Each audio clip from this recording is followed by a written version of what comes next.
signed in. If you didn't sign in when you came, can you please sign in when you leave? That would help us keep a record of everybody who was here. Can you hear me? Yeah. Okay. Yeah. Sorry. I went back there and That way.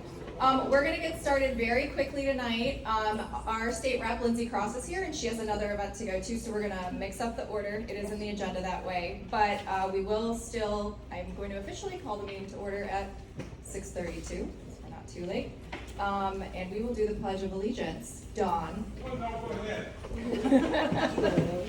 All right. Let's not make me do it. I pledge allegiance to the flag of the United States of America and to the republic for which it stands, one nation, under God, indivisible, with liberty and justice for all. All right, well, with that, I'm going to hand it right over to our Rep. Lindsay Cross, who's got an update for us. I'm going to try and not jump in here. Good evening, everyone. Good evening. Good to see you. The weather's getting a little bit cooler. I know we're all appreciative of that, and hope you all have some fun plans for Halloween. So I appreciate Vanessa reaching out and asking for some updates from the state of Florida and some things that we've been up to.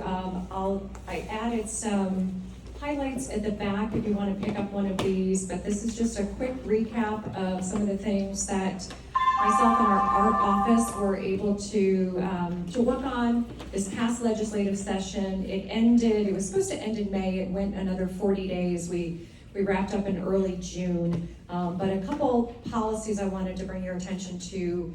I provided some language in a larger bill focused on emergency preparedness and response. Some of those things were geared towards making sure all of our cities and our counties have a plan for their disaster debris removal. City of St. Petersburg and the county did. They actually had sites pre-approved, but a lot of our beach communities, some of the smaller beach towns, did not have any place that was pre-approved by the state through the Department of Environmental Protection. So when they had those hundreds or thousands of homes and businesses that had the debris, they didn't have a place to put that, and had to scramble to try to find something with a county or other municipalities. So now there is a requirement that regardless of the size, each municipality will have to have at least one site pre-approved. They can go in together with a neighboring city or with a county, but they have to have that done annually. Another thing that we're doing is the Division of Emergency Management that handles really the coordination of the disaster recovery, bringing money down from the feds, distributing it to the cities and the counties. They're developing a template so that every city and county has a emergency management plan. Against City of St. Petersburg, Pinellas County, those larger government entities did have plans, but some of these smaller municipalities did not. So now there will be a template, so there's no excuse for them not to have that. It will give them a head start on being more prepared. We were also able to get legislation with better oversight over construction cranes. We remember that during Hurricane Milton, when we had that 150 mile per hour wind, we had a construction crane fall down in downtown St. Petersburg. Luckily, no loss of life, but loss of property, and it could have been much worse. Now there'll be more oversight of that, and we're working on some stronger language in the following year. And then also a bill that I helped to pass with Senator Nick DeSigley, who is your senator, is requiring, or it's preventing you or others from driving on flooded streets at a speed that would create a wake. So now this is actually a punishable offense. It would garner points on your license and a fine. The police and the sheriff's office throughout the state have the ability to decide if they're going to ticket or to first use it as a warning. But instead of just saying, please don't drive too fast through these flooded streets, now it is a driving citation that comes with a fine and points on your record. So that just went into effect in July. Luckily, we haven't really had to put that into practice this season, but it is on the books, and glad we were able to get that done. The final thing, we're here in a house of worship. I was able to work with the mayor's office in a affordable housing bill and pass some legislation that allows for the faith communities to build affordable housing on their property. If they have a large lot, maybe they've got several acres, they've got a parking lot that's not utilized, they'd have the ability to put affordable housing on there. That's something that the cities and counties could approve. It's not a requirement, but it just provides more options to try to address our affordable housing crisis. And then there were also about $3.5 million in direct appropriations. Was able to bring back to this district, including some infrastructure improvements and projects to help support some of our nonprofits like the St. Petersburg Free Clinic, Goodwill, some workforce education and social services. So there's some legislative highlights in the back. I know that a big point of interest in this community and throughout District 60, which includes areas like Snell Isle, Shore Acres, I also have Pinellas Park, but is the assistance for disaster recovery, elevating homes, trying to provide more proactive relief for you when you're rebuilding. A program that was started this year is called Elevate Florida. It is through the Division of Emergency Management, so it is a state agency.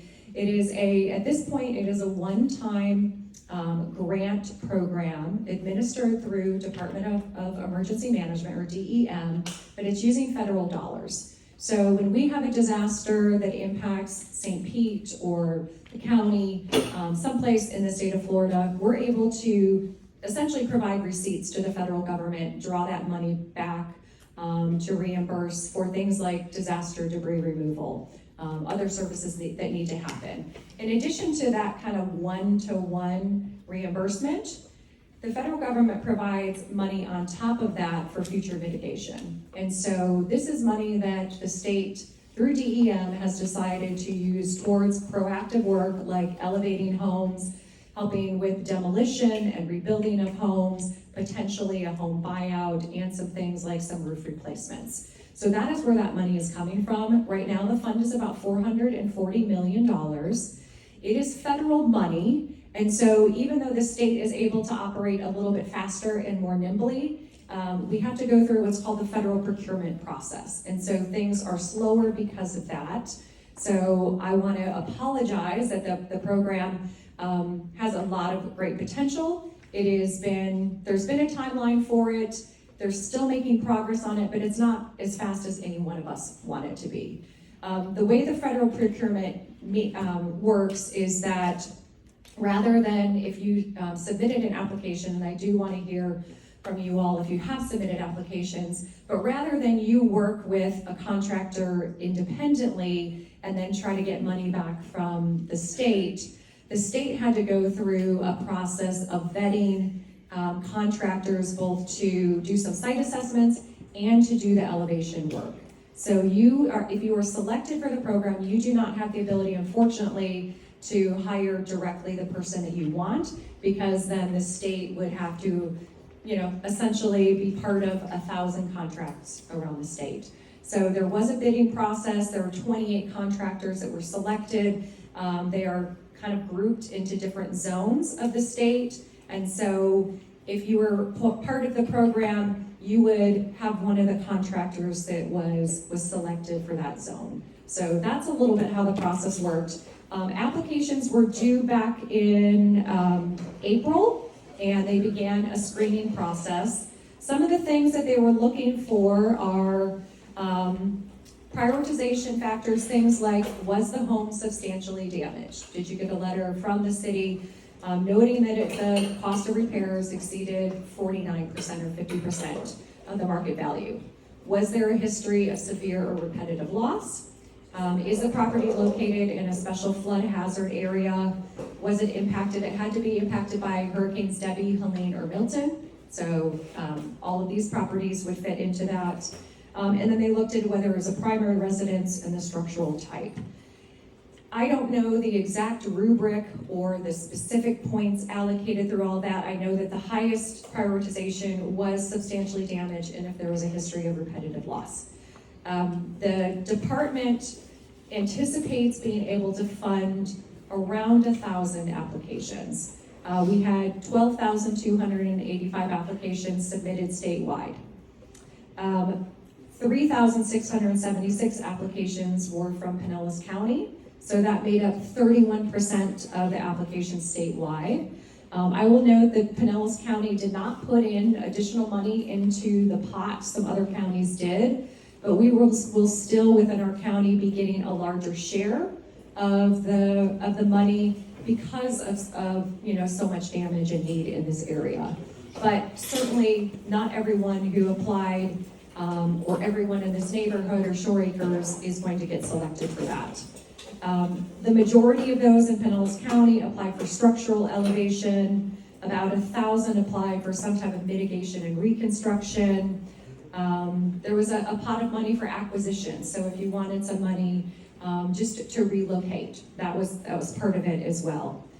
Within the district that I represent, District 60, which includes your zip code 33702, there were a total of 1,043 applicants, so 9% of the applications statewide. 295 were from this community, and there's a couple of them that appear to be in process, something called the Swift Current or the HGMP. The Swift Current is applications that will be submitted to FEMA for review. So again, another layer of review from the federal government, and then some other state hazard mitigation grant programs, ones that could be prioritized through funding through that. I have not heard of anyone who has gotten a definite yes or no. This process is still moving. There are people. We got definite no okay. months ago. Yeah. Months By August ago. 15th, you got a definite no. But it was your application has been withdrawn. Yeah. Which instead of decline, which I was like, I didn't withdraw that. Okay. Yeah. Okay. So just a show of hands, who in this room did apply for that program? Okay, so a dozen. Is anyone's application still moving through the process, still valid? Okay, so 2 of you. So the majority of you have not. So I misspoke. People have heard that they are not part of this first round. Director Guthrie and his staff have informed me that there may be applicants that are added. If you had already submitted an applicant, if there are people who were selected and then decline, maybe because of the pace of it, or they want to go with a different contractor, they may reach back out to people. But it's still going through this review process with the shutdown of the federal government. I believe that's going to delay things even further. So it's not providing this immediate relief that you and I want and really deserve here. But the process is still going. And if you have specific questions about your application, I am able to make those queries of the state to DEM and find out, maybe there's a simple fix to it, but really just the bulk, it's probably going to be about 10% of the applications or less that are ultimately funded. Some of the grants will be up to around 200, potentially even more for some of the structural elevation. So it's kind of a case of where the state is building the boat as they're sailing it, and so I think they wanted to start to get applications in, start to move this process, but there have been things that had led to some delays. So I will continue to be your advocate here and working with the state, trying to get answers from you. I'm also coordinating with the director, Guthrie, on looking at some other options that we can have for next year. This was a one-time program as it is, but I'm advocating for the state to have a significant amount of money. I think that $1 billion is something that is realistic for us to be prepared for hurricanes in the future, especially if we're going to see a rollback or kind of a shrinking of some of the services through FEMA at the federal level. So ideas that I'm working on, looking at some existing statutes, ways that we can provide some homeowner grants, maybe not for all structural elevation, but some other things to prevent some of the flooding, lessen some of the impacts. I worked on a bill the past 2 years, to try to expand the My Safe Florida Home program to some flood mitigation.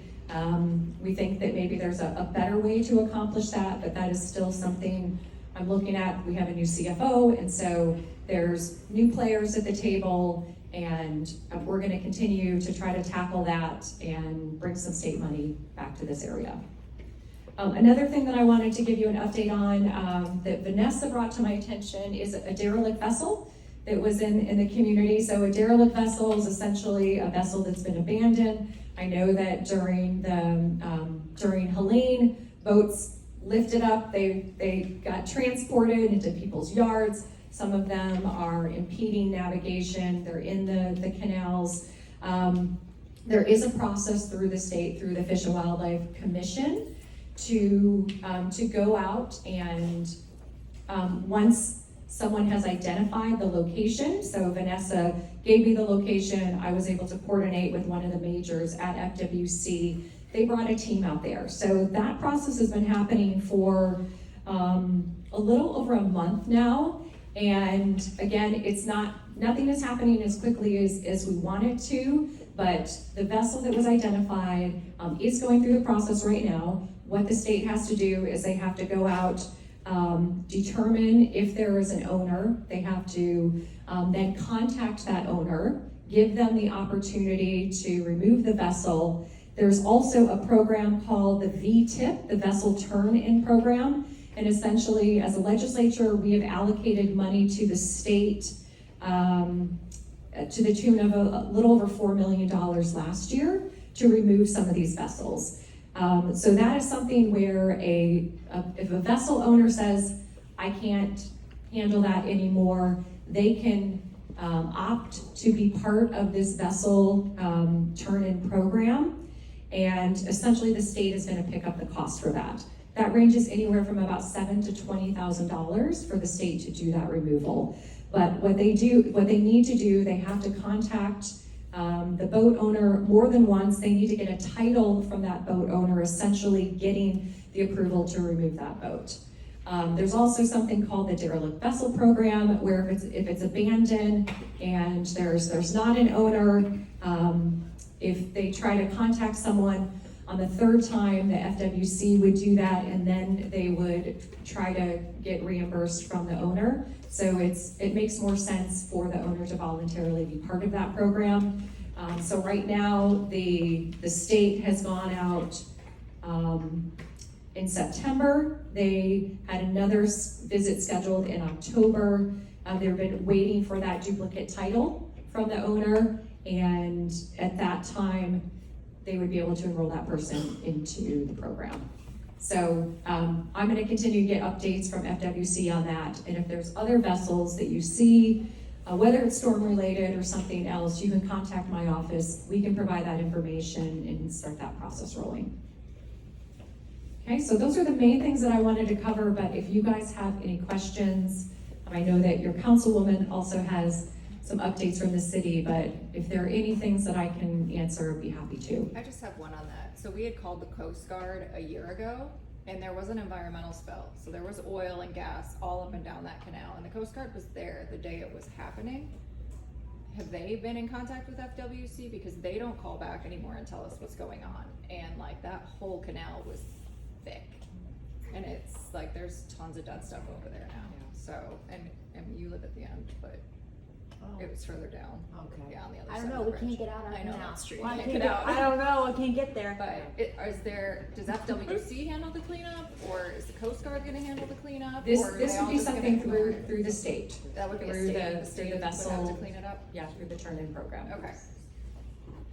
Not just the boat itself, but like the impact of it spewing its entire, oh, sorry, thanks.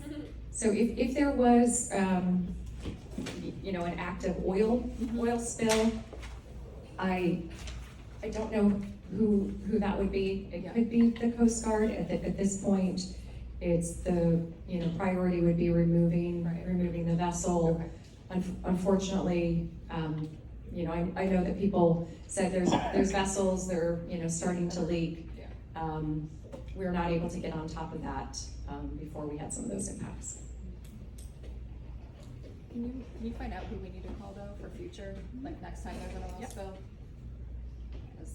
Because these didn't do anything. Thank you.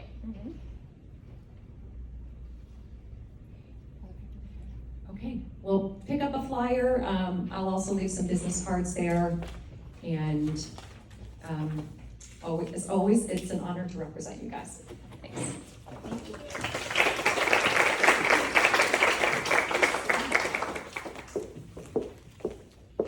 All right, everybody, let's thank Lindsay again for coming. We really do appreciate it. We do have our CSO, Officer McGovern here, and I'm gonna let him speak quickly because he has had a very long day, so we'd like to let him go home. Yeah. As far as the boat thing goes, we've been doing that ourselves with our Marine unit. We've just been snatching them. Okay. We just put 72-hour notice on them, just like a car. That's even better. I got an And we- address to and we- give you then. But I don't know with the oil now, the Yeah. environmental impact. But you can still get the boat out there, right? I'll get with our Marine guys. We literally go out there with their big fancy boat we just bought and pull it out. We get a crane from the city, pull it out of the water and cut it up with a chainsaw. Oh, cool. You are our new best friend today. Right, seriously, They've probably done about 50 of them since the storm. Oh, wow, that's amazing. We've been calling everybody. And especially sailboats, the keel's filled with Yeah, it's a lead. sailboat, yeah. And the lead guy actually comes in the city, makes money from it. Well, we will They- get you right down on 79th Avenue. And they strip all the stainless steel off and they sell that. Okay, great. All right, well, I'm gonna need your direct contact because I just have your name, so. Yeah, just call the Marine unit, ask. Marine unit? Yeah. We're much more efficient. I like it. Less red tape. Yeah, Still a little bit of red tape. I can send you a picture of it. I went back 2 months with the stats. The only thing we had was a couple incidents at the historic Azalea Hotel. I shut that down once. I'm in the process of shutting it down. It's gonna be my last hurrah before I retire in December. And Then you're gonna move here and be a resident? no, I'm gonna go work for the U.S. Marshals. Ah. I live in Tom Parker. And that's all you had. And as far as the e-bikes, they're doing a program right now. Yep. Cracking down on them. Huge. Those little scooters going 50 miles an hour. There's currently a homeless camp. The west side of Rio Vista Park. I just called it in again last night and talked to the non-emergency number. There's about 3 tents. I'm sorry, where? In the tree line. At the 80th and Riverside Drive Northeast, just east of that, at the very, sorry, just west of that, at the very, very western part of the park, in the tree lines along the What's the name canal. of the park? Rio Vista Park. Okay. So like, you know, the footbridge that goes over the canal from First Street, where First Street ends, and it goes over the footbridge into that green space park. It's the tree line to the west side of that park. So they've got about like 2 or 3 tents, like 6 bikes, and they went by last night and they had just left, because they were just there when I called, I heard them talking. And I'm like, oh. Yeah, they're really But good. they've been there, they left a couple months ago, now they're back. So, Yeah. it's a easy space to hide in. Steve? Pretty awesome. I've had 5 subjects, I don't think that allowed. I've had 5 subjects in custody now for breaking into my house that was being lifted, and I've had 5 different answers regarding the proper posting, so that the felony charge of in a construction zone, so it gives you guys more teeth. Yep. Can you give us, or maybe send her, what they want? I've had a lieutenant tell me something, then an officer comes in. You'll get 5 different answers. I know this. I know. So you know how that goes. So I've had a sergeant tell me one thing, a lieutenant tell me another. It's really, crazy. Although the DA's office has been pretty good, but the dock box, Yep. they say you have to have that posted on 4 corners. I got that from one of the sergeants. That's just for simple trespassing. All you have to do on the dock box is put a sign underneath it, it's designated construction site, which I'm assuming it is. Correct. If you have permits, it's designated. Yeah. And that's all we need. Okay. Well, I'm gonna tell them to call you because I'm going right around with it. It's very frustrating when because you call and you want to do the right thing to give you guys the teeth, so you don't have a bogus misdemeanor and you can get a good felony charge on it. Because half these Hanyaks are all parolees and they're holding dope, and one guy had a machete on him, and it's just Will they take anything from the property? Yeah. Yeah. The last one was That's a burglary. Yeah, they got it was a chick actually, but got her. I'm from the motel, from your Yeah. place. Historic. Yep. That's a Historic hotel. hotel. And And kudos to you guys, because I was actually in the Caymans and I saw it on the camera and I was pissed off.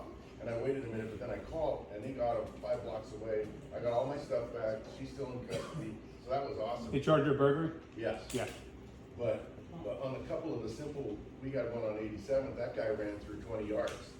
And The dog get? they wouldn't, the people that officer didn't even put him on a warning sign. So it was pretty, but he's come back twice, so now he's in To utilize the dogs has to be a felony for us. Right. Yeah. So it's just, if we could get whatever the verbiage is, because I know that specific, matter of fact, I was at 3 in the morning talking to one guy and we found it on Amazon. I go, is this the Florida statute code for the trespassing sign? It was like $15 and I ordered it. And then the next officer said, no, that's not good enough. You have to have this. No. All it has to do is on the Okay. docket board. So if someone goes in there and grabs your plans that the city people use to sign off when they do inspections, that's a felony too. Right on. Okay. Yeah, because it's kind of getting out of hand with some of these knuckleheads. But thank you. Anybody else? Well, thank you so much for coming out. We do appreciate it. Don't listen to the lieutenant, they don't know. All right. Thank you, sir. We appreciate it. All right. We have a bunch of people here tonight that I know don't really want to be here for the whole meeting, so I'm going to skip ahead and around a little bit. In case everybody here doesn't know, we held our first official Halloween event just on Sunday. And we had a parade and a contest, and some of our contest winners are here. So I would like to get all of the children in the back up here to come claim your award tonight. So if you haven't seen it, their green machine golf cart. The photos are in our group. We're gonna get a picture of you kids, Brett. Picture. There's 2 awards. The other child and his parents are not here yet because of a meeting, so we'll get them later. But let me present you guys with the Most Halloween Spirit Award. And these kiddos also won our Christmas parade. So let's give them a big round of applause. Thank you guys so much. You want to say anything? Thank your fans. Speech. No? All right, thanks, guys. Grab some more candy and pizza on the way out. Thank you. Those are the Almond and Pavlika children. And Gable. And it's the Benel's golf cart. So it's a whole family, extended family affair. So thank you, guys. Very cool. They got very excited about the prize, I was told, and then they won very, very handily. So the other family that won the scariest cart is Vinny Calabrese. He is also a 10-year-old, so and it was horrifying if you saw it. Scary clown massacre posse thing. He spent 3 days on it, so you can see the pictures. Be scared. Look at it again on Halloween. We also were honored last week by the City Beautiful Commission of St. Petersburg with an award, and Patty and Dana Thomas, who spend all of their time in our butterfly garden, and Tony McLove, who heads up our Adopt a Mile program, as well as all of the other things we do. Me also with the Resilient St. Pete Plan and being part of the Tampa Bay Regional Planning Council's commission for a 5-year plan for the area.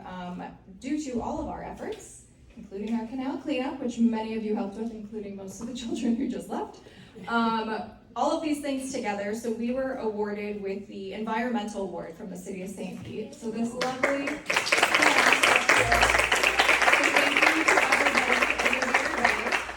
And Patty and Dana can now take the plant home or put it in the garden. So thank you to everybody who comes out. We have a lot of people that come out to the garden monthly. We have a lot of people that participate in our canal cleanup.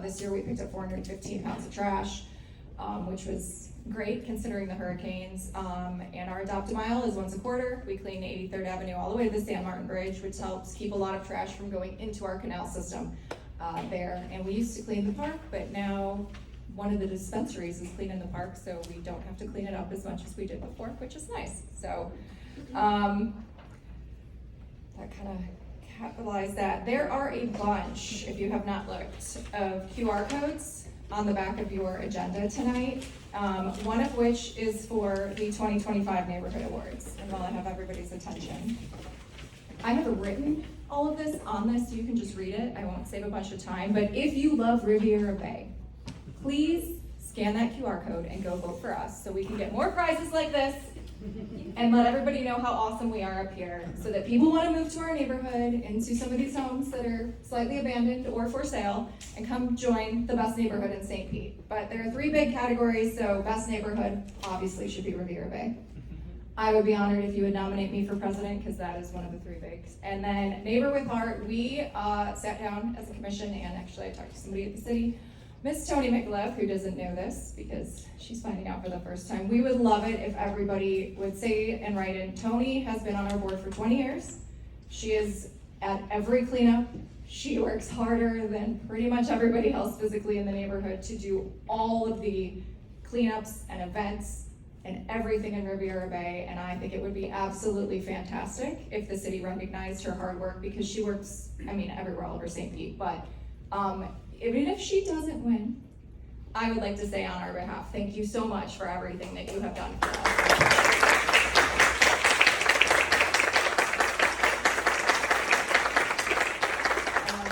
There's a bunch of other categories. If you think our other stuff is cool, write a little blurb, write it in. The more votes we get, and we do have a pretty big neighborhood, so we've got a pretty good shot, hopefully. Our board nominations open up tomorrow. The link is up on the website tonight. If you would like to join our board for next year, fill out the form. This is our 90-day notice. Fill it out before the end of December. Fill it out sooner, so I don't have to update the website during the Christmas holidays. We have 11 board positions open every year. Come join us. If you don't want to be on the board, there's committees. If you don't want to be in committees, just show up to something.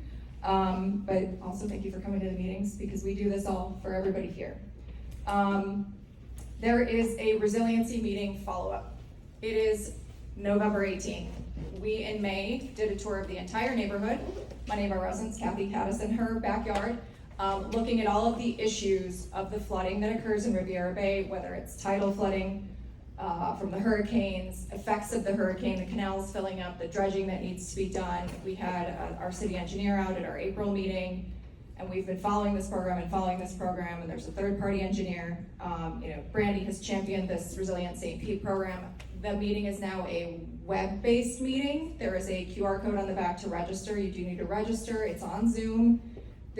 We have not seen the plan yet, what has been proposed. This will be the first time we get to see it, and it will be our chance to give feedback. So if you care about these issues, please hop on. It's pretty easy. You can do it in your pajamas from home. So Brandi's gonna touch a little bit more on Sunrise St. Pete, that there is an elevation and assistance program through the CDBGR resources from the federal government. There's a QR code on the back, and they also brought a flyer. So if you grab that flyer, if you want some free money, if you qualified, sign up for that. I will get back around to the financial update.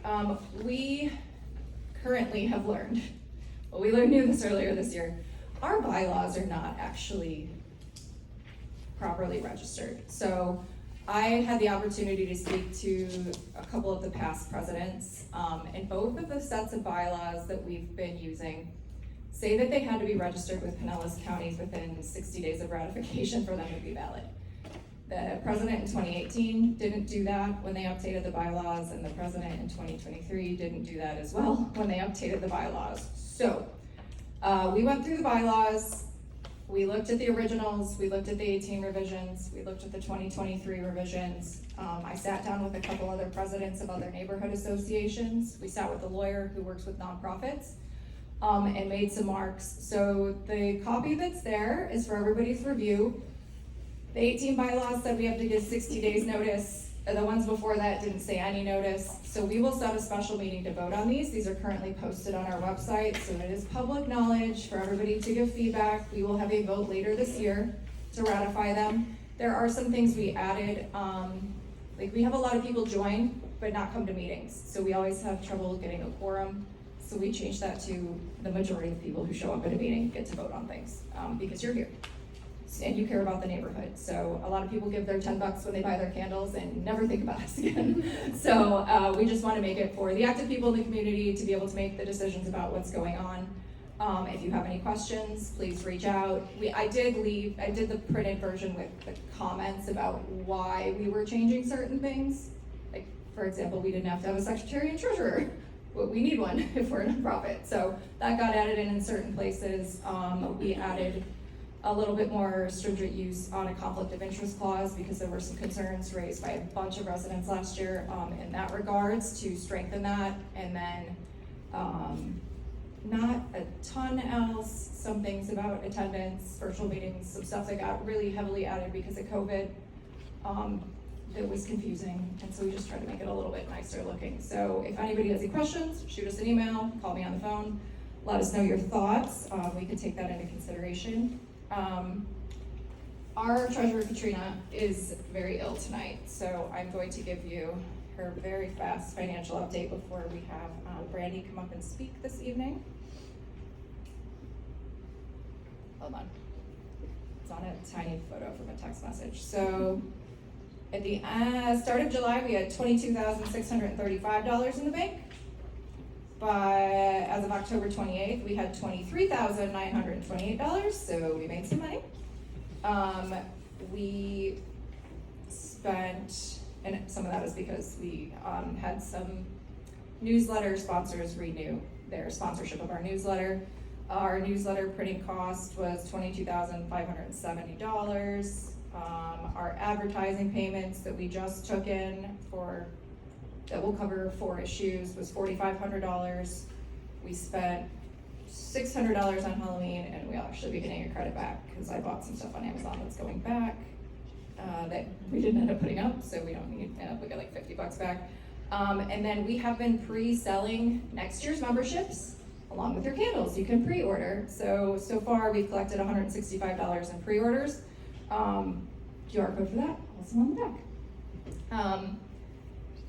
Okay, I'm gonna let Brandi speak, and then we will open it up to residents after that. So our District 2 Councilwoman, Brandi Gabbard. All right, good to see you all this evening. Thank you so much for the opportunity to come and visit with you. So for our last time for 2025, before we see each other again in 2026, I kind of wanted to do some pretty high-level overviews. Many of you have maybe heard talk about kind of some of these issues over the year, over the last couple of years. So I'll go pretty high level over several topics, and then if we want to kind of drill into anything, we can do that through a question and answer.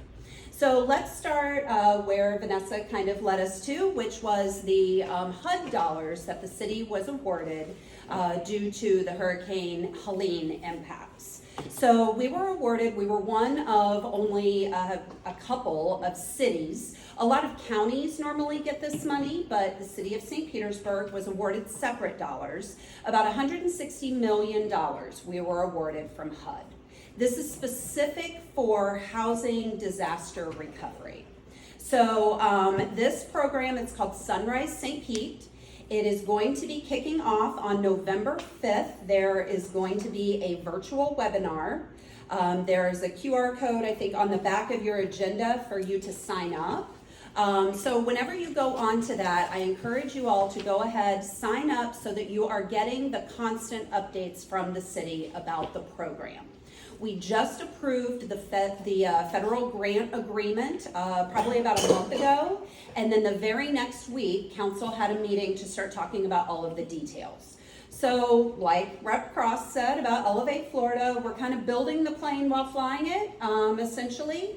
But we have a lot of good, kind of best practices based upon the funds that we also received from the federal government back during COVID. So we're using some of that kind of framework, but this is very housing related specific. One of the things that City Council, it was really important to us, was to advance some of the dollars that is around rehabilitation, reconstruction, and elevation for property owners and for small unit landlords. So that's landlords that own anything that is less than 4 units. So At first, whenever the staff brought to us the proposal, there was some affordability requirements for longevity of owning the property after you actually get those dollars.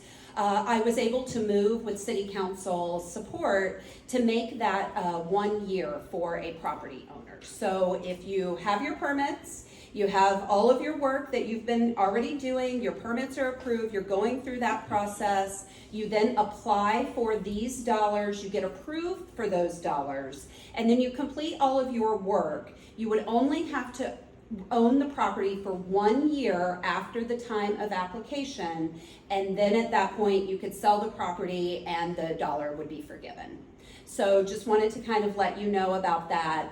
Staff had a much longer proposal for homeowners, and I really felt like it was a little bit too strenuous, and we all are aware, those of us, myself included, that had a homeowner's permit. We know that the state statute has that 1 year limitation of being able to sell, so I thought that it only made sense to kind of line those dates up. So if you have any questions about the program while you're kind of like navigating it online, after you go through the webinar, please reach out to my office. We're going to continue to work with our staff. We'll continue to give feedback. We'll continue to look at ways that we can get these dollars out to people faster. The one thing that I want to make sure everyone understands, HUD has guidelines around eligibility based upon income for these programs. And so that is a HUD mandate. We do not get to control that in any way, shape, or form. 70% of those dollars that we were allocated must be prioritized for individuals who make 80% of the area median income or less. And if you have a question about does my income fit, does city staff is actually holding people's hands through the application process. And so there are going to be navigators that we are bringing on that are going to be helping people with the applications. They will be able to look at your application before you even get all the way through the program to let you know kind of where you would fall in the prioritization. But if you have any challenges whatsoever, please reach out to my office. We want to make sure that residents that were affected are able to get access to these dollars, if at all possible, based upon those HUD guidelines. So that's a little bit about the Sunrise St. Pete, but I definitely recommend, like I said, for you to get signed up for the constant updates that are coming from staff, because that information will continue to get built and it will be coming out pretty fast and furious over the next couple of months, and we want to make sure that you stay informed. Let me just interject right quick. There is a post on our Facebook page that also has the QR code on the back will sign you up for the email contacts that they'll send you, but it also has the 2 links to register for the webinar on the 5th. There's 2 different times, and it has a link to pre-submit your questions so the city staff can get them before the webinar. So that's just an extra little bit. So. Perfect, Sorry to thank you. interrupt. No, perfect, thank you so much. All right, so let's talk about all the other great things that are going on in the district, all of the stuff that we're trying to work on regarding infrastructure, and I know that the dredging is a big conversation, so let's kind of dig into a couple of the different things that have come up. So the first thing that I wanted to let you all know, we have kicked off what we are calling the District 2 Master Plan. So I think some of you are maybe familiar with this, maybe you've seen me post about it, maybe you've heard me talk about it. The District 2 Master Plan was an idea that I came up with probably about 4 or 5 years ago and was able to get funding for in last year's budget. The District 2 Master Plan will be the first master plan of its type that takes an entire district into consideration as we create really a guidebook for future redevelopment within the area. So I related a lot to the Skyway Marina District. If you're familiar with what has happened on that side of town, with how that revitalization has occurred, that was really very much driven by the neighborhoods in that area. What do they want to see along the corridors? What do they want to see come into their community? We are going to replicate that, but we are going to do that district-wide. There's some themes that, we really are going to be focusing on: people, places, urban development, economic development, resiliency, infrastructure, and transportation, and how all of those things create the quality of life that we want to have here in the district as we move into the future. Drive up and down 4th Street, specifically here in the district, you know there's a lot of opportunity. We just heard the Azalea Motel get mentioned, right? I know that there's a day coming when that property will go for sale. It will have an opportunity to be something else. We want to have a voice in what the development community is potentially going to bring to our community. So we kicked that off. It was maybe about mid-September.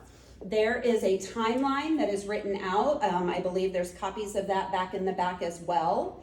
You're going to start to see opportunities for public engagement that are going to start sometime in December, and those are going to go through March, April-ish. So there's going to be lots of opportunity. There's going to be in-person opportunity to give your feedback. We'd like to bring the feedback, opportunity right here to one of your meetings, let you all participate with our staff who's collecting all of that information. There's going to be online opportunities, and then we look to bring that plan in for a landing sometime by August of 2026.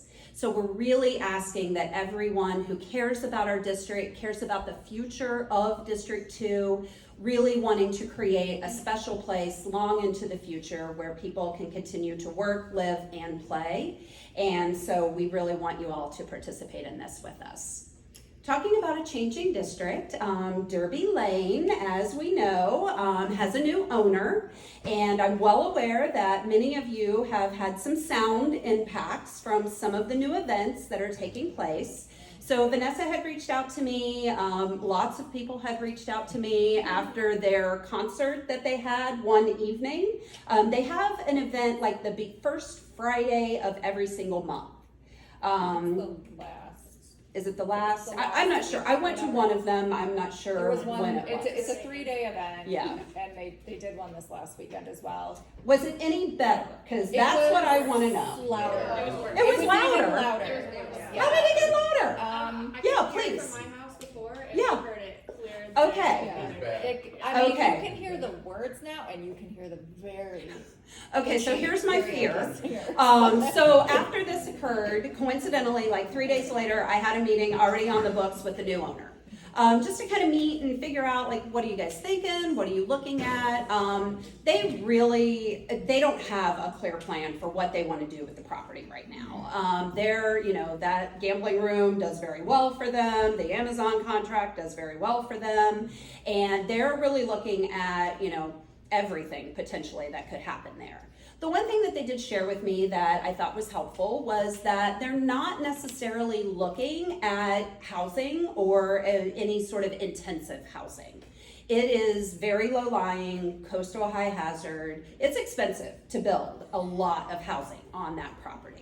So it's probably going to be some sort of retail, some sort of entertainment potentially. And so I shared with him when he said this to me, well, the entertainment that you're having now is already impeding the neighbors. We're sitting looking kind of towards the neighborhood. And I was like, all of the sound is going that way. So he committed to me that they would look into that. So that's why I wanted to bring it up tonight, to hear that feedback. So I will call him again tomorrow and just let him know that it didn't work. Whatever he did not work. So I will say, the first time we were in our house and I had the noise canceling headphones on and you could still hear the thumping. Well, it's like the reverberation It's such from the bass. reverberation. Yeah. The first time. This time you could just hear music. Yeah, not the bass. Which honestly, all in all, was less annoying, but I got more texts from people further away who could now hear it. So I was like, well, I'd rather personally hear that than just bass and have your windows shaking. The biggest concerns I was having was the bass, right? So the sound was louder, but the vibration was less. Yeah. You could hear Anything the after music, 11 p.m.? I was asleep, so I don't know. I don't know. I was asleep. So, and that's the other thing. So from the complaints that we heard, the complaints that we had heard was that it was not after 11 p.m. Yeah. And their permit is with Pinellas County because that's what that land technically sits in.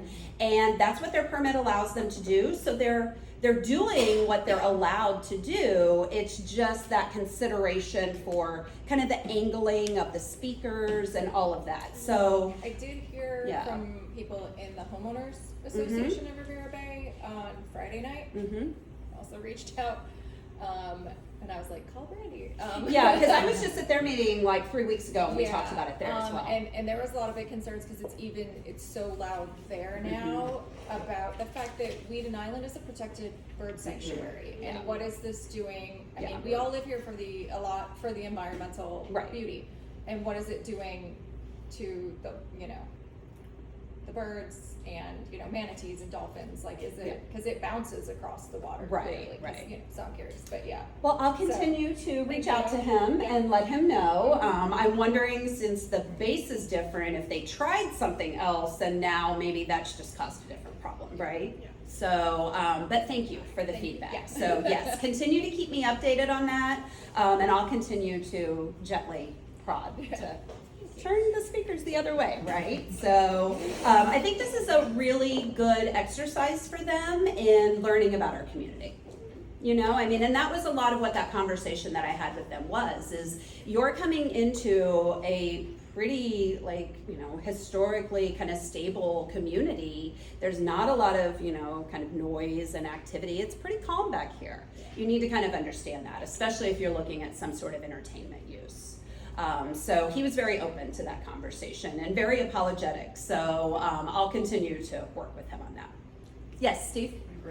Should we start inviting the county folks then to come to these meetings, the supervisor whose district this is, and maybe the county personnel that are involved in the dredging process? So- And, Sheriff's Department, since not everyone's bad, but you'll go through there sometimes with your boat, and these fishermen get all tangled up in your boat. They don't Yeah. want to move. I mean, It's a big deal. obviously- If they don't know about the problem. Yeah. You are welcome to invite whoever you want at your meeting, and I think, the more the merrier, because the way that we get stuff done is by working together. I fundamentally believe If they don't that. know, how are they gonna Yeah. deal with it? So- I would hope that your county commissioners would come if invited. That has not been my experience for other neighborhoods, but I certainly would encourage you to They ask. have been They invited. don't wanna come. They have not responded. Just for awareness for this particular issue with the Derby property, I have been in regular communication with the codes inspection department of the county. He and I talk relatively frequently in the last few weeks. So something that would be helpful to me if you continue to hear the loud but not the reverberation, if anyone feels comfortable sending me a very short video clip with a date and timestamp to my email, that would be incredibly helpful for me to share with the county staff. What's your email? Well, you're gonna hear more. It's Kim, Kim, .amos, A-M-O-S, at St. Pete, all one word, no periods, .org. As people And if I said get that way their too houses, fast, I can throw you a business card, but Vanessa has it as well. That's what I noticed, once the house went up, I didn't hear it before. Yeah, now you're up in I the, look on my canal, there's a dozen homes in the last 7 weeks that have erected that are, Yeah. 2 and 3 stories. Those are the people that are gonna start. right, because of the way it's traffic. Yeah. Yeah, because there's nothing that blocks it. I It's know. just- You don't have to give me an exact address, but like a cross street or something close would be helpful as well. So with what's going on with Derby Lane and future construction, and then you've got Snug Harbor, which is that huge development, are they have any plans that you know of to handle the traffic on the Andy with more traffic lights, or Yeah. they gonna go elevate? I mean, Yes. it's challenging now, and then with the whole Snug Harbor, that's gonna Right. be huge. I mean, that's gonna be. Yeah, so the conversations around the flyover there are starting to kind of reignite. So I sit on Forward Pinellas, which is your metropolitan planning organization. They do the long-range planning for all of the transportation initiatives throughout the county. And so, I was on it for about 5 years, then I went off for a couple years, I'm back on it now. The flyover that eventually will happen as kind of that dream of connecting all the way to 75 to the crosstown and I-4, that had kind of, I think, gone dormant because they weren't quite sure what was going to happen there at the dog track after dog racing became illegal. And so that kind of went away. It has been reignited. I believe there was a virtual forum or something like that that just took place not too long ago with FDOT, because that would be FDOT funding. And so we'll continue to follow up on that because, and I shared that with the new owner as well, which he wasn't really plugged into. He wasn't aware that there is plans to eventually do that. and that would be really important to making sure that traffic that doesn't need to be down on the streets is up and moving over.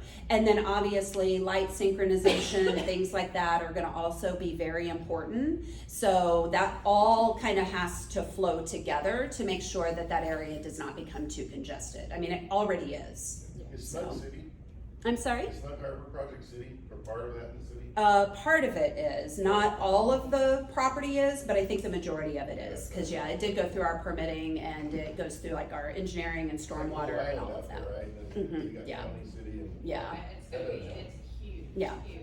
yeah. I mean, yeah.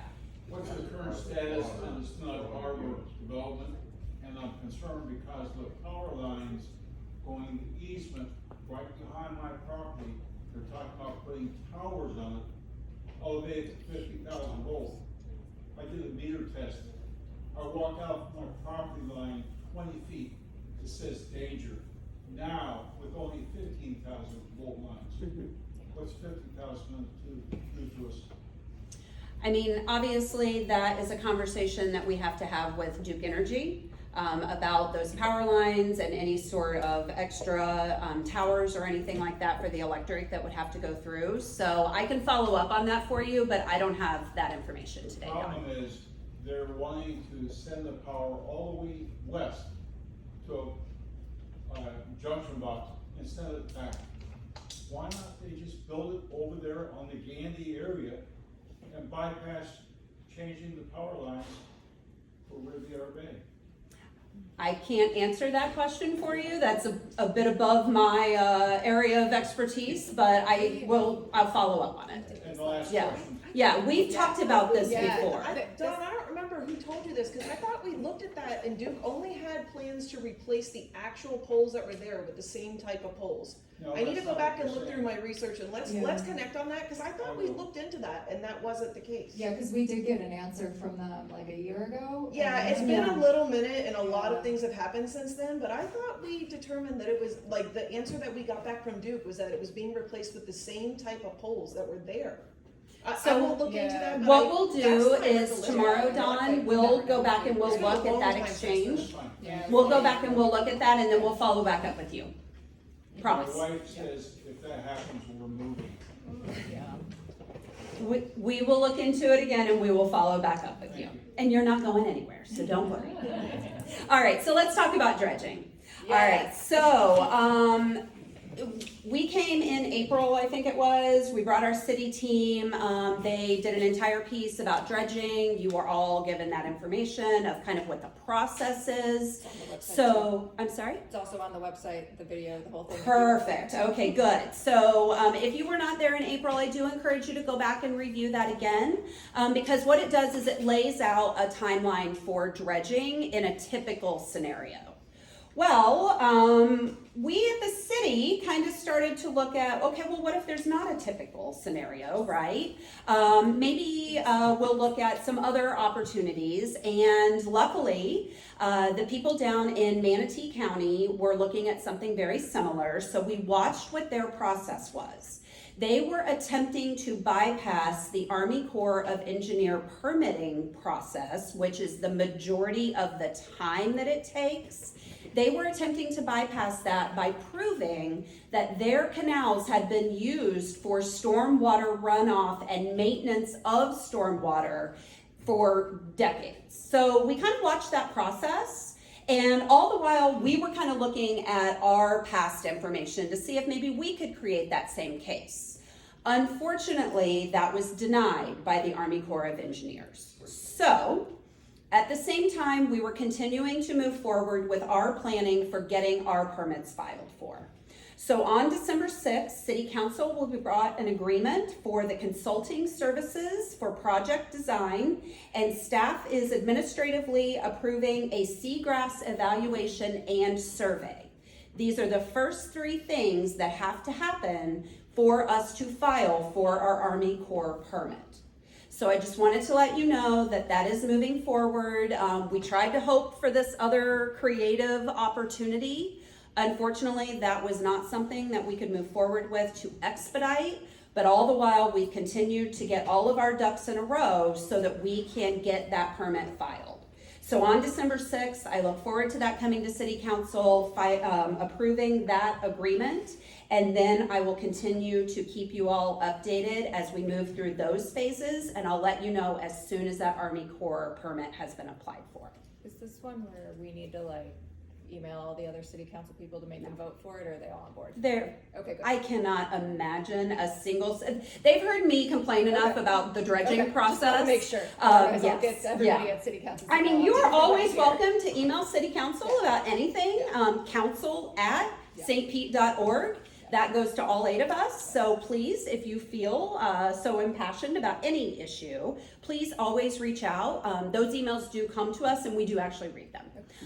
But on this particular issue, I'll stand on the dais and stomp and yell and scream, so I don't think you'll have to worry about Didn't know if I that. need to show up and be impassioned. You're always welcome to come visit us at City Hall. Yes. When you say dredging, Yeah. does that also include Just the paper. just correcting all the down trees, not dredging yet, but can we at least clear the canals of all the trees that fell into the canal? So I They said was before under they the couldn't get 'em. impression that we were working on trees throughout the city that are specifically in canals. Because at one of the meetings, they said if it's still accessible from land, like if it's a tree Yeah. that's like about to fall, but Right. not in the canal yet, they can do it. Parks and Recs, I think, can do that. Yeah. So Park and Rec did go out to Rio Vista because I had a follow up with them, and I think they sent it to Kim as well. And they Mhm. said they She's got following up. everything that they could, but even behind Mhm. our house on 79, Yeah. like there's still trees because Yeah. they said they can't get the equipment because there's also mangroves that like the Yeah. equipment will fall into the canal. And a lot of and this they is won't equipment wade out in the issue. water. Okay. Yeah, it's do we have the equipment? Do we have, the right people trained to actually do this without having to go to a contractor? So let me follow up again on Just because if that can trees. happen, then when the dredging finally Yes. gets through, then that won't. Then Yeah. now it's going to take us Well, we'll a have to year move them out of clear the way, trees right? Before we can Yeah. start the dredging. Right. Okay. So I have a meeting with Brajesh on Thursday. Okay. So I will bring that up to him as part of my continued annoyance on dredging. So don't worry. So let's talk about some other things that we've been doing, resilience and infrastructure updates. So you may have seen right at 83rd and Riverside Drive, there's like a new fancy box that looks like an electrical box. You might have seen that go in. It's probably been, I think, Kim, maybe 4 or 5 months or so. So in my push for us to be more creative in our resources, looking for ways that we can do more with less, this was a project that our stormwater team, Marshall Hampton and Michael Perry, put together. It's called the Knife Pilot Project. And this is a redundancy for backflow preventer. And so this is something that we are going to coordinate with our stormwater team to get whoever would like to come, but definitely Vanessa and her camera, to come out and take some pictures of it.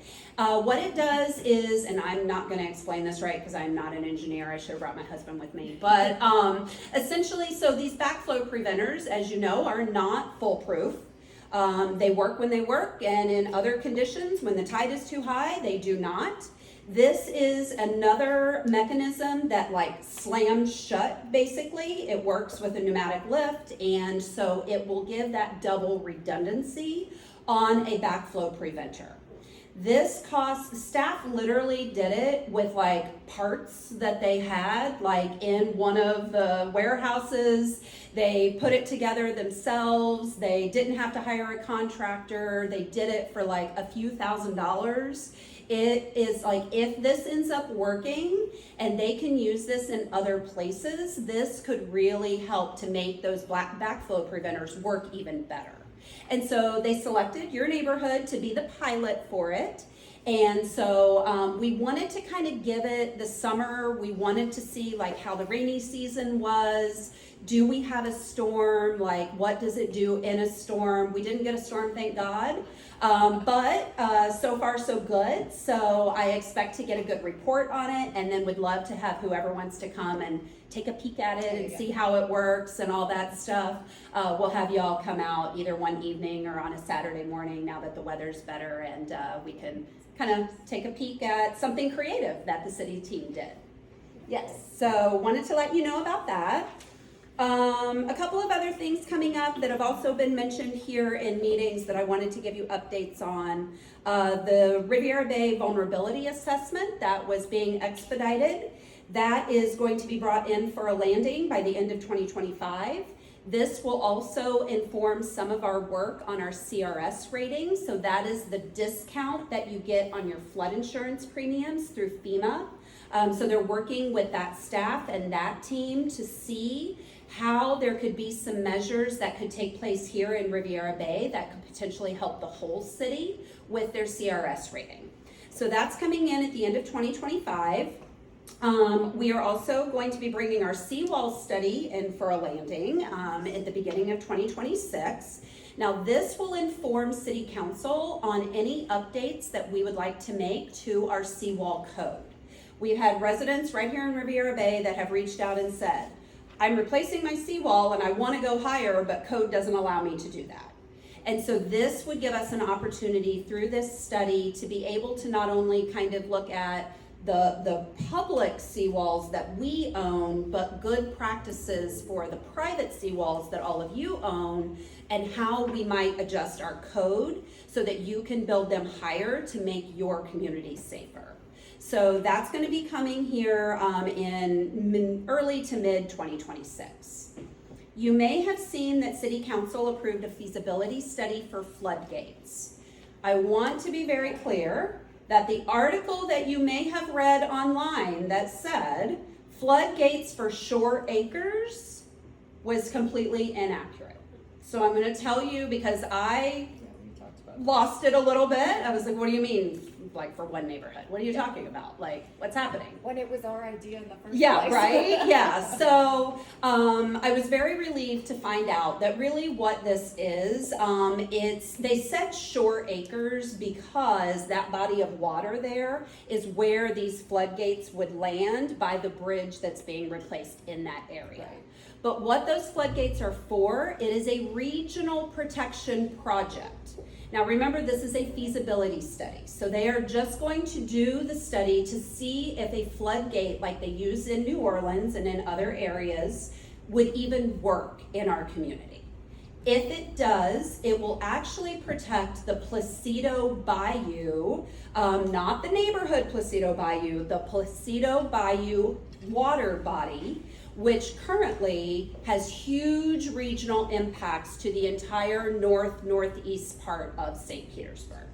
So if these floodgates work, if they are proven to be something that could actually keep this area from flooding as dramatically as it did or does, that could be a game changer for this part of the city. So we have only approved the feasibility study. We have not approved any other engineering or anything like that. But I did want to talk to you all about that because, as Vanessa said, we were a little hair on fire. Like, what do you mean? We talked about floodgates. Now you're doing them over here. Like, what happened? Yeah. It is a regional project that was poorly communicated to the media. So I will say, I called the president of Shore Acres and I was like, how are you getting this done and quit stealing our ideas? If it works here first, you can have that. He goes, honestly, the only time I ever asked for a floodgate was when I heard you ask for one, and then I told them to put one on the Skyway. I don't even know what's going on. So I was like, all right, well, we gotta get to the bottom of this. But yeah, he did give us credit for the giant floodgates ideas, which did come from Don and his whole research on Holland. So Perfect. I mean, one of the things I've been pushing for a lot at City Hall is for us to really look at the prioritization of all of these projects and the $1 billion that we need to do in stormwater upgrades and look at it really as a cost-benefit analysis. So I'll give you an example. There is a project, it is a $25 million project in the Stormwater Master Plan. It happens to be here in District 2, and it would remove 100 homes from the stormwater floodplain. Not the FEMA floodplain, you would still have to have flood insurance, but that stormwater floodplain, which we saw really come to fruition in real time during Helene, if we could spend $25 million to protect 100 homes, Think about the amount of damage, the financial amount of damage that is done to those 100 homes when they flood. And then look at that return on investment. That's really where I want the city to go in this prioritization. When we have projects like that and they can have such an impact on everyday people's lives and homes and abilities to stay in these communities, that's where we should be devoting those dollars. And so I will continue for that push, but I just kind of wanted to give you a little bit of an example of how some of these projects could really kind of move the needle for individual residents like yourselves. So Rep Cross talked about Elevate Florida, so I'm not going to get too into that. Just a kind of broad overview on permitting, because that has obviously been a pain point for all of us over the course of the last year. If you elevated a property prior to the storms, it was a pain point for you, right? Our permitting process needs a lot of work, and this is something that your neighborhood has been asking for a very long time. Lots of neighborhoods have been asking us to look at our permitting process. I have a meeting tomorrow with the building team. They are proposing some improvements. I have not seen those process improvements yet, so I'll be very curious and, quite frankly, pretty critical of whatever comes to us, because in my opinion, we need a complete overhaul of our permitting process. We don't have enough people, we don't have the right technology, we don't have the right processes in place. That is an Achilles heel for us when it comes to rebuilding, recovery, and making sure that we can build better into the future. Question? Yeah. When you say building review, do you also mean zoning? Because zoning seems to be Yeah. the biggest challenge in time. Yeah. Is the zoning review aspect versus just the Yeah. building review. And even like the engineering review Yes. that goes into it. I mean, there's a lot of different departments that have to hit those permits, and there isn't like a streamlined process for that. I've had a lot of meetings with individual home builders over the course of the last several months, trying to kind of learn from them, like, okay, you build in other areas and you may or may not experience those same challenges. What are you seeing? One of the things that was brought to me that I would look for our city to do as part of this overhaul is approval with comments. So you can go ahead and start your work, you can get your permit going, and those comments will get dealt with over time as you're going through the building process. Versus what happens now, you put your permit in, we send you comments, you reply to the comments, we give you more comments. It's this back and forth that people can't get out of. And so I'm really going to be pushing for that. That has been brought up to me by a couple of builders, that it could be a really easy fix. I've heard city staff isn't real comfortable with that for some reason, so I'm going to continue to push for that. But there's other things too. I mean, even looking at the setbacks for properties where you abandon the bottom and you build on top, those setbacks are creating some challenges and some additional cost for people. There's a lot that we can do. There's a lot of conflicting information, because when you go in for your initial review before you start spending money, they say you're grandfathered in, so design it that way. Yep. And then you find yourself at the final permit process 5 months later. Yeah. They're asking you to go back and change everything they said it was okay. Exactly. So, I mean, there's a lot of conflict, a lot of finger pointing. And I personally thought it was more engineering and zoning than the building review. At least they were realistic. They tried to work with you, you know, the zoning and engineering. That's where I had the most conflict. A lot of the information they provided conflicted with themselves. Exactly. So, It's like the left hand doesn't know what the right hand's doing. And even the way that we code our permits in the system and the way that that data comes out, I went through an entire process of understanding how that gets translated to the property appraiser's office. Because if you've looked, you see that you have a 2025 FEMA letter on the property appraiser's website. You may see, like I saw, that because I had a permit in process at the time that they did the new trim notices, essentially it took my rebuildable value and cut it in half. I was like, what do you mean? If another storm comes, I can only build up to $80,000? Like, my poor husband didn't sleep for like weeks, right? My house got cut down to 15,000. Right. And so it's like, but the reason is because we fed all this data in, and they can't tell if you had 4 feet of flood water or if you had a tree fall on your house. They don't know the difference. And so we really have to get to a place where we have some consistent verbiage. I've even recommended to property appraiser Twitty that we create some sort of task force across the county where we could do some consistent terminology as that data all feeds in, because that would make his job a lot easier as well. And then you have a little bit more accurate reflection of what's really happening and how values could really be affected in these coastal neighborhoods. So we'll continue to work on it. And just one final note. If the city wants to look at other municipalities, I work in about 12 different ones. Okay. And they generally some places take 2 weeks for permits, some places take a month. No one except St. Pete takes 4 to 5 months.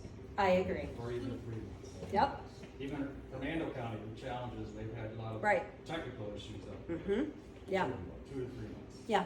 Yeah. So that's probably the worst up to St. Pete. I agree. So it's got to be a way of talking to municipalities, ask them how do they do it. If you had to say, who's your gold standard? What's that? If you had to say, who would be your gold standard? Gold standard. Oh wow. Like, who's your easiest to deal with in the process? If that's the route we took to go have conversations with these, like, what's your difference in process? I mean, you can email me later if you want. Yeah, I could. No, I could. Email me your thoughts about what you like differently about other municipalities and why it's look at a different. county that does a lot of volume. That's probably Pasco County, right? Yeah. They're probably the most. Hillsborough going to stop their volume, but they're going to kick it back in now with Pasco County. And not that they're perfect either. Yeah. But they don't take nowhere near that volume. And look at the amount of building they've been doing. Excuse me? Like, look at the amount of building that's been happening in Pasco County and how quickly that has happened. They're pretty good. I built a building in 2 weeks. Manatee counties, though, they're challenged right now. They're up They're to overloaded, that's. they're up to 2.5 months now Well, where they were a month. I'd take 2.5. Yeah. I do think there's a huge difference between the volume that we've experienced and what other municipalities It's are. But smart. to your exact point, it's Right. It's not apples and oranges on every day of the week. Exactly. Every point of the And year. we're smaller. Obviously, you have a smaller department, probably too, right? So it's all based on percentage. But I think we could find a county that is doing a lot of volume and seems to do it somewhat well. Yeah. Not perfect, because it's not. Yeah. But they have different issues. But yeah, I think if they could start there, Pasco might be just because of the volume. Amount that they're doing. Yeah. Yeah. Steve? Just real quick. Yeah. One of the big cost things for me was when the data hit, they make you get engineer trust counts before you can even turn in a permit or a plan. Yeah. And that's a 50% non-refundable deposit on $40,000 or $50,000. I had to abandon that project because of all the supply chain BS. I lost 20 grand. Yeah. Nowhere else do they make you have engineered trust counts. This is what I want to build. Here's a preliminary count. Yep. And these people are taking advantage of everybody for it because they know St. Pete is one of the few, or Pinellas County. Right. So that would be huge. Yeah. Because even in Waukee, California, I built 4 or 5 of my houses there. You turn in the plans, yeah, you can do this. Prior to completion, Right. you have to have engineered plans. Yeah. But then you're invested, you're not throwing away $40,000 you're never gonna use. Well, and that goes back to the whole approval with comments or approval with conditions, That could be right? fun. Yeah, that could really help to kind of expedite a lot of the pain points because time is money in the development world. Yeah. It's money for the developer, but then it ultimately becomes money for you as the homeowner that is paying them. And you talk about compounding the Yeah. problem and cost, from cost perspective. Yeah. Trying to find vendors and contractors and architects that wanted to come. Yes. They always said very politely, we don't cross the bridge. Yeah. We Yeah, don't that's cross a the big- bridge. You don't cross the bridge. Well, that would be my Why last does that update. mean you don't Yeah. cross the bridge? We don't come to Don't St. cross Pete. the Yeah. bridge. And we don't Why want to would be you a say- place where people Yeah. don't want to come because we have too much rebuilding that needs to be done. Right. And so that is my last update I will leave you with. My next thing that I've been working on, and maybe some of you have heard me talk a little bit about the Resilient Mitigation Workforce Initiative that I have been pushing for at City Hall now for, well gosh, about a year or almost. So I've been working very closely with the Flood Mitigation Industry Association. They are a national association that has created an apprenticeship and a curriculum program around elevation and mitigation of property. And so they want to bring their pilot program here to the city of St. Petersburg. This would create a workforce which would create a supply and demand cost savings for our residents, and it would create more jobs in this space. There are only about 3 or 4 contractors in the entire state of Florida, as many of you probably know, that do this work. We should be leading the initiative in creating these jobs. And so I met with Senator Sigley last week about this. He's creating appropriation requests right now for the next legislative session. I have given him their proposal, hoping that we can get the state to help us fund this. We've been meeting with P-TECH and St. Pete College, which already have construction programs. This could be a nice complement to what they already do. And this will really help to move the needle and get more people in this space so that we can get more properties built faster. But unless we fix the permitting process, that's not really gonna matter. So Rep. Cross talked about the fact that we have all of these contractors that have been selected by the state to do the Elevate Florida properties. My biggest fear is that we're going to bring all of these contractors from out of the state, out of the area, into our city to work with our property owners. They're not gonna know our permitting process. They don't have subcontractors. They're gonna fumble their way through our messed up process anyway, and then they're gonna elevate all these properties and leave town. We don't want that to happen either. So that's another reason why we have to streamline this process. I want us to get these contractors in, have them sit with city staff, learn our process now before they ever file for a single permit. And then at that point, I want to connect them to our subcontractor community so that they can do the rest of the finishing work. And then that will keep some of those contracting dollars here in our city. So that's kind of my permitting overview in a nutshell. But I really want to thank all of you because everything that I know about the permitting process, I've learned from all of you over the years. Everything from, Ian Elliston, who raised his home and was one of the first people to do that in Riviera Bay, shared with me his entire 3-year timeline of permitting and what he went through. The tour that we took in July of 2024, before the storms, where residents shared with myself and the mayor exactly what they were experiencing, trying to rebuild before we had these storms. And now here we are. This is an issue that we are never going to become a resilient city if we don't get this figured out. So I commit to you that I'll continue to work on it as long as I'm in the seat and just continue to, communicate with us, tell us what's happening, and let us continue to advocate on your behalf. Anything else? Thank you. Thank you. All right. So much. All right, I know we're going long tonight. We got a whole lot of good information. So is there any issues that anybody wants to bring up that that haven't been covered tonight that we can take up or move forward on, or any other general ideas? All right, okay then. We covered pretty much 90% of everything. Yes. For our first responder event? Yes. Can we invite Nick, our mailman there? Sure. Yeah, Nick can always I'd come. like to do some kind, and then our garbage pickup, I think her name's Anita, I don't know her name, but but yeah. invite them to, they do so much. Yeah. I love that. That and the FedEx guy, Brandon. Yeah. Brandon and I have a very close personal relationship now, mostly because Brett orders a lot of wine and he has to carry it into my house. But yes, no, anybody can come. Anybody that is your family members that are first responders. We have a ton of first responders that already live in the neighborhood. So I was just going to cover a couple of these. So our fall festival is in 2 weeks on November 15th.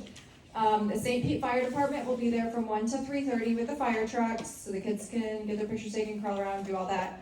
St. Pete PD will be doing a canine demonstration. They're bringing the dogs out and they're gonna have them attack the man. That will happen at 3:30. So we'll have fire trucks there, and then the police will be there with the canine demonstration. And it is a first responder appreciation event, so walk around if you're a first responder. We'll have a little sticker for you to wear so that all of your neighbors know who to call next time we have a hurricane. No. But yeah, no, so, and we really appreciate that, and that includes, law enforcement, nurses, doctors, EMTs, federal, local, all of that. So that's in Riviera Bay Park from 1 to 5 p.m. on a Saturday, and then our December calendar is very, very full, and it's the most fun time of the year in Riviera Bay. 1, because the weather's nice. 2, because hurricane season is over officially. So we are having another parade, golf cart and bike. Say Dawn is hardcore. She's out there on the regular bicycle. That will be ending in a block party, and we are committed to moving the block party around the neighborhood. So this year, the great folks up on 97th Avenue will be hosting the block party. We will change the route to end the parade where the block party is. So if anybody on another street wants to volunteer for next year, go rally your neighbors and let me know at our annual meeting in January. Our decor contest is the next night, so if you're super ambitious, please have it all decorated by the night of the parade, the night before, but we will be out voting. And the neighborhood is so big. I drove around for 4.5 hours last year, and most of us weren't here. So if you want to win, we will have a sign-up form to make sure you submit your house so we come by and get good pictures of it instead of here's the street, shots like we had last year. The boat parade, which everybody loves. Everybody voted to move it. So it will be December 20th, which is a Saturday. It is the Saturday before Christmas. We hope to see everybody there. Captain Lance is gonna lead it again. It is not Christmas Eve, so don't text me and Brad on Christmas Eve complaining that it got moved, but we have had very, very low participation, and a lot of young families with kids said we would love to do it, or a lot of people travel. Could we please move it, try and make it bigger and better? So we're giving it a go. If nobody shows up, we'll vote again next year when it happens. And then luminaries, as I mentioned earlier, are in pre-sale. If you didn't get a fall newsletter, or you lost it, or you're not in your house, there are some in the back. Scan the QR code, you can pre-order. You can order as many candles as you want. I know it says 30 on there. If you want more, just fill it out again, or call me and say, or just send us money to the bank account. Luminaries, So luminaries, if you are on the waterfront, we would like you to put some out the night of the boat parade. Streets, we always do at night. So I know a lot of waterfront properties buy extra anyways.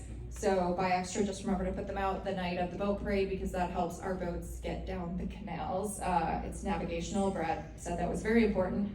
I said, doesn't everybody's Christmas decorations light up? And he was like, not everybody puts them in the backyard, Vanessa. And I was like, oh, that's just me. Okay, so boat parade, get on out there. If it gets really, really big, and we know people like to have parties, we might propose if you live in an odd address, you do it 1 year and you party the next and flip. But let's try and get more than 5 boats this year, because it's been pretty slim the last couple of years. Anything other than that, our website has all of our contact information, our Facebook page. One more thing, meet your neighbor. We are getting great response. Everybody loves it. We have 1 person left. So if you would like to be featured in November, and I would love to feature all of you, please scan that QR code, fill out the form, send us a picture, join our Facebook group. We will pick people every Monday to hunt some people down, but and then we will pick ones to put print in the newsletter for the people that don't do social media. But that's it. If you have any other cool suggestions for fun things that we can do, let me know. Text, email, call, carrier pigeon, drop by my house. I'm on Sunile. All right, thank you very much. We'll call the meeting to a close. Thank you. Thanks to the church for letting us use their meeting space again tonight.